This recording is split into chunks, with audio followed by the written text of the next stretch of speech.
4:25 p.m. Eastern, Philadelphia Eagles 14-3, 7-1 on the road at the New England Patriots 8-9, 4-4 at home last year at Gillette Stadium in Foxborough, Massachusetts. One of the spots where there's scattered thunderstorms that we need to keep an eye on. 78 Fahrenheit, 9 miles per hour. The Eagles win total at 11.5, juice to the under. The NFC East at -120. The NFC at +300. The Super Bowl at +800. This is going to be a really fun football game. Nothing makes me more excited than 1 p.m. Niners Steelers. So, good God, that's just going to be heaven on earth. Phillies Patriots, though. Let's talk.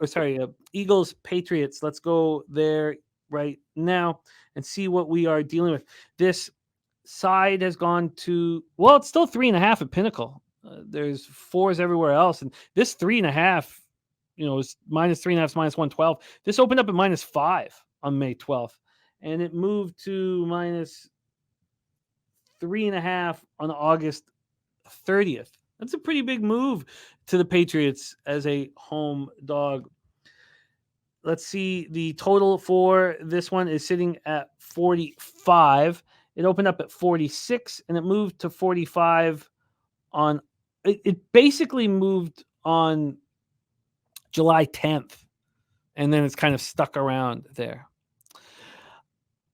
Sky Dragon, who loves these Eagles, says he will not bet them, though. He says he loves the under. Giving Belichick 4 months to prepare for us is just not fair.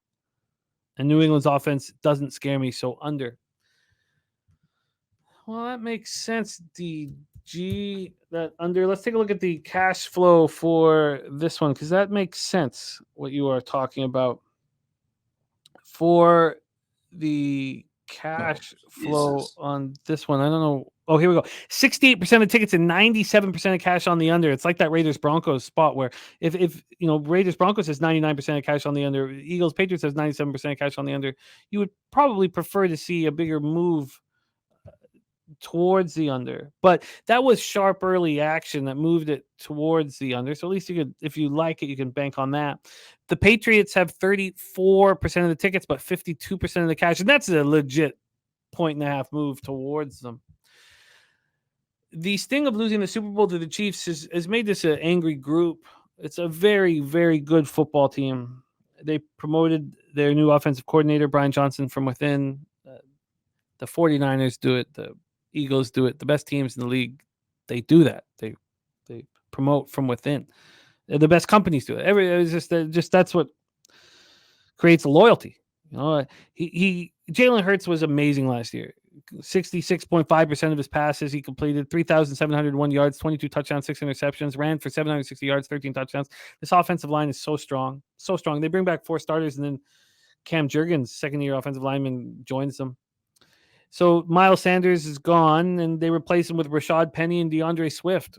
That's beautiful. You got A.J. Brown, Devonta Smith, and Dallas Goedert. And also, if Rashad Penny and DeAndre Swift want to run, Goddard is a great pass blocker, or a run blocker, I should say, just blocker in general. The defense has monsters all over it. 70 sacks last year. I mean, they lose Hargrave, but they bring in Jalen Carter and edge rusher Nolan Smith. 17 interceptions. You got Darius Slay and Bradbury. So then you say, where's the weak spot? And I guess statistically, you say, well, it's the run defense, 21st in run defense DVOA. And the Chiefs did gash them for 158 yards in the Super Bowl. And now you have Sean Desai coming in as a new defensive coordinator. Supposedly, it's just going to stay the same as what Jonathan Gannon had. Now, there's some injuries. Nakobe Dean is hurt.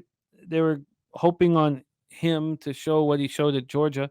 And then Sean Bradley suffered the season-ending Achilles tear in that preseason opener. But they signed Miles Jack and Zach Cunningham to, protect themselves.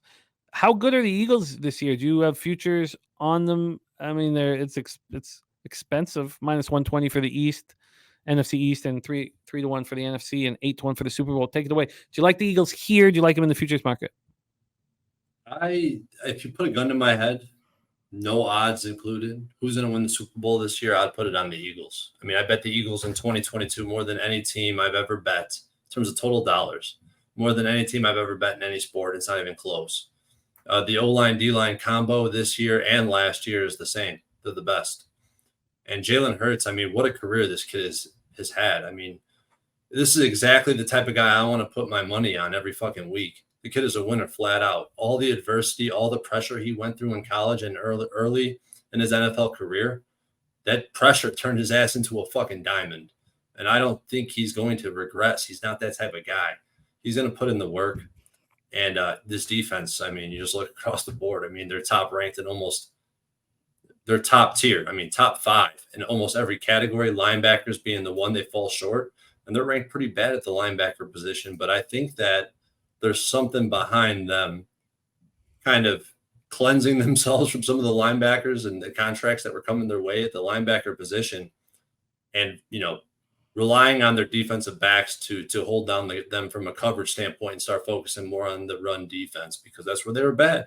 I mean, that's just what I'm assuming, because I think that this team's on the right track to be a contender for the NFL for the Super Bowl. And I don't have a play in this game. It's hard to bet against Belichick in week 1. I mean, this line is right where I have it power rated to be. I have no action in this game. I have no interest in betting it. I'm starting to have some interest on the under, and I don't know if I move on it tonight. Probably not. But then again, the big difference between what this show will be in the future is that Tuesday night can be too late in the middle of the year.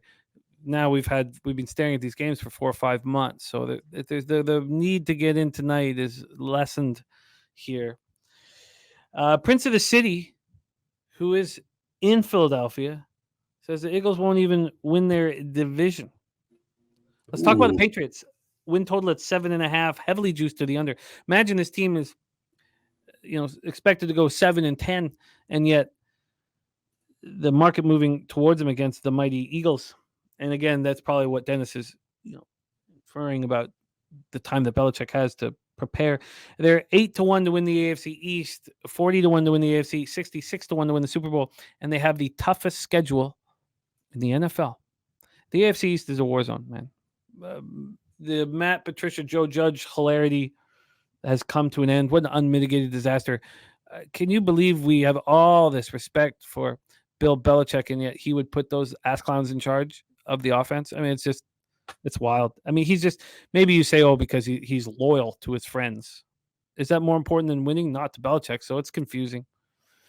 Now they bring in Bill O'Brien, which is going to be great. So then the question is, do we just put a line through Mac Jones' stats from last year?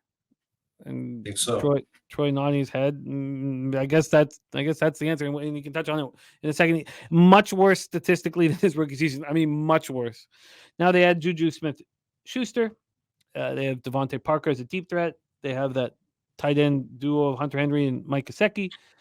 Now they need Kendrick Bourne or Tyquan Thornton to step up. They bring in Zeke Elliott, who all of a sudden has a whole lot to prove, and that makes a dangerous Zeke Elliott. Not a cocky one, but someone who now has to prove himself. And they have Ramondre Stevenson, who's so dangerous out of the backfield. And, of course, the Patriots defense will be extremely good thanks to Bill Belichick. Defense has been top 5 DVOA 3 of the past 4 years.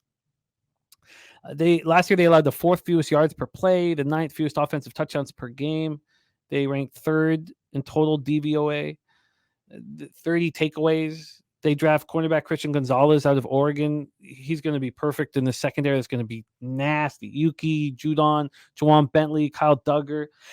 The craziest stat of last year for me was that the Patriots defense scored 18% of their touchdowns last year.